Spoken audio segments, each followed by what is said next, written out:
அதிகாரம் 19.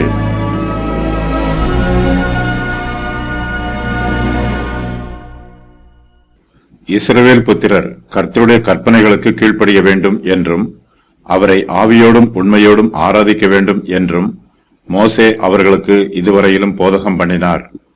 இஸ்ரவேல் ஜனத்தார் தங்கள் தேவனாகிய கர்த்தரிடத்தில் அன்பு கூறுவது போல மனுஷரிடத்திலும் அன்பு கூற வேண்டும். அவர்கள் மற்ற மனுஷரோடு அன்போடும் நீதியோடும் ஐக்கியமாய் இருக்க வேண்டும். மோசே இந்த அதிகாரத்தில் இஸ்ரவேல் ஜனத்தாருடைய சமுதாய கடமைகளை அவர்களுக்கு விவரமாக சொல்லுகிறார். கொலை செய்யாதிருப்பாயாக என்பது 6வது கட்டளை.